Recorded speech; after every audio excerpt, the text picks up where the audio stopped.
أنتم الآن على موعد مع راديو دوغما لأعرفه. أهلا بيكم أعزائي المستمعين في حلقة جديدة من برنامجكم من يجدها.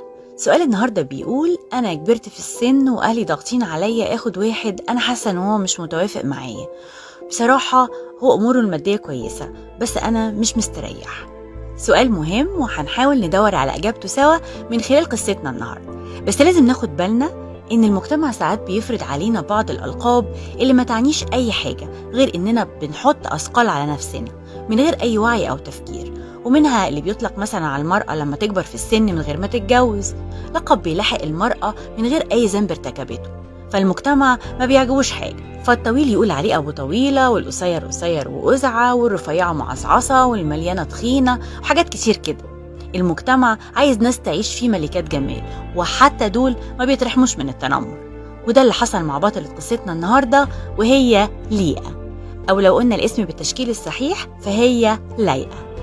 ليئة ابنة لابان، واللي حب يعقوب أختها رحيل جدا، وكانت رحيل جميلة جدا وليئة أقل جمالا، وده برضو ما كانش لها ذنب فيه. كانت ليئة ضعيفة البصر ومش جميلة زي رحيل أختها، وده يمكن كان سبب في تأخر جوازها، وعلشان كده لجأ باباها لابان للحيلة، واللي يمكن كان زعلان على بنته أو خايف عليها. لجأ لخداع يعقوب وجوزوا من ليئة على إنها رحيل بعد ما شغلوا عنده 7 سنين مهرها. جوزوا ليئة لأنها كبيرة ولازم تتجوز الأول. معتقدات عجيبة لسه موجود منها لغاية دلوقتي. واتجوزت ليئة وفضلت تعاني العمر كله بسبب الجوازة دي. عاشت ليئة طول عمرها درجة تانية في بيت أبوها، وكمان في بيت جوزها اللي حب أختها أكتر منها. ليئة كانت ضحية لخداع باباها، ضحية لتقاليد المجتمع الغريبة، ولقيت نفسها ليئة متجوزة من راجل ما بيبصلهاش ولا عايز يبصلها. فشتان ما بين اللي عمله بتوئيل وهو بيستشير رفقة في أمر خطوبتها من إسحاق، وبين لابان اللي جوز ليئة ليعقوب رغم أنفهم هما الاتنين، عشان يكون السبب في حياة مؤلمة لليئة ويعقوب وكمان رحيل. فرحيل أكيد كان نفسها تكون سيدة المنزل ومحدش يشاركها في جوزها، وكمان يعقوب اللي كان متشتت بين الاتنين بيحاول يعدل بينهم لكن مش عارف، لأنه فعلا بيحب رحيل أكتر من ليئة بكتير، وإحساس إنها اتفرضت عليه بيزود المشكلة ويعقدها. وليئة المغلوبة على أمرها اللي طول الوقت بتحاول إنها تثبت إنها كويسة وإنها تستاهل إن يعقوب يحبها، وتعيش ليئة مع أختها اللي بقت ضرتها في يوم وليل. مش كفاية شعورها الدائم إنها أحلى منها، والنظرات اللي في عينين كل الناس يا ريتك كنت حلوة زي أختك، كمان زوج مش حاسس بيها وبيفضل أختها عنها. وكفاية شعورها في الوقت اللي راح يعقوب يقابل عيسو بالهدايا وخلى رحيل الزوجة المحبوبة وولادها في آخر القافلة عشان خايف عليهم، أما ليئة الغلبانة وولادها فمش مشكلة.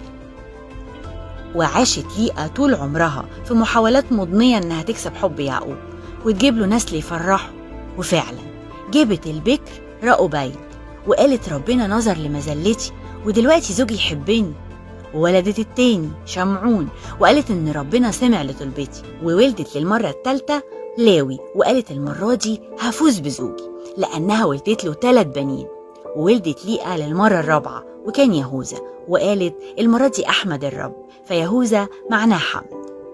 ولأن رحيل كانت ما بتخلفش فالواحد مش بياخد كل حاجة، خلت يعقوب جوزها يتجوز جاريتها بالها رغم إن يعقوب كان عنده أولاد من ليئة، لكن وافق علشان يرضي رحيل، وساعتها كانت ليئة توقفت عن الولادة.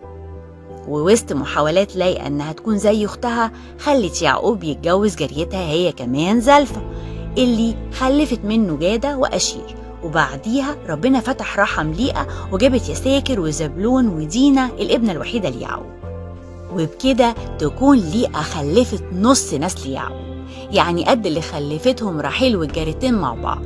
وماتت ليئة في مصر ودفنها يعقوب في مغارة المكفيلة مع إبراهيم وسارة وإسحاق ورفقة. ماتت ليئة وسابت ليعقوب نسل كبير نص أسباط بني إسرائيل، ليئة اللي كانت مثال حي لحمل الصليب. فبالرغم من عدم حكمة أبوها وعدم حب زوجها ونظرة المجتمع المؤلمة، إلا إن ربنا اللي وقف مع موسى الهادي الوديع وسنده قدام فرعون وجبروته، ووقف مع يعقوب المسكين الهارب من قسوة أخوه يعقوب، ومع يوسف اللي رماه إخواته في البير وهو جايب لهم الأكل، واترمى في السجن بسبب أمانته قدام زوجة فطيفار وغيرهم كتير. ربنا دايما بيقف مع المظلوم والمسكين، وقف مع ليئة وعوضها بنص نسل بني إسرائيل، فهو إله الضعفاء ومعين من ليس له أحد يذكره. لو الظروف حطتك في الموقف اللي تعرضت له ليئة، اقفي قدام كل الظروف وما تستسلميش. ما تستسلميش لأي فكر خاطئ، اهي جوازة وخلاص وعشان كلام الناس ونظرة المجتمع. عمر المجتمع ما هينصفك لو اتجوزتي حد مش بتحبيه. الأمور المادية أو إنك كبرتي في السن أو أي أسباب واهية ملهاش معنى، الناس طول عمرها هتتكلم، وطول عمرها بتتكلم ومش هتبطل تتكلم. ما اتجوزتيش، اتجوزتي وما خلفتيش، خلفتي وما خويتيش، جبتي 2 3، ما ربيتيش، ربيتي مش هتفرحي بيهم، وتفضل الدايرة اللي مش بتخلص ولا هتخلص. اللي يمشي ورا كلام الناس أكيد غلطان. عيشي حياتك واستمتعي بكل النعم اللي ربنا اداهالك. ما تبصيش لغيرك ولا تحطي ضغوط على نفسك عشان خاطر كلام الناس. حطي أمورك كلها قدام ربنا، خليه يختار معاكي ويفكر معاكي ويقرر معاكي. ولو اتجوزتي من شخص مش مقدرك زي ما حصل مع ليئة، افتكري ان بأمانتك ربنا مش هيسيبك، وهيفرحك ببيتك وولادك وحياتك وخلاصك وخلاصهم. ممكن تكون أمانتك هي سبب في تغيير جوزك. مهما طال الزمن اطلبوا الرب. فليئة اللي كانت مكروهة من يعقوب لأنها مش جميلة، عوضها ربنا وجه منها البكر وأصحاب الموعد، يهوذا سبط الملك ولاوي سبط الكهنوت، ومنها جه المسيح المتجسد واللي كان أمل بتتمناه كل بنت من بنات إسرائيل.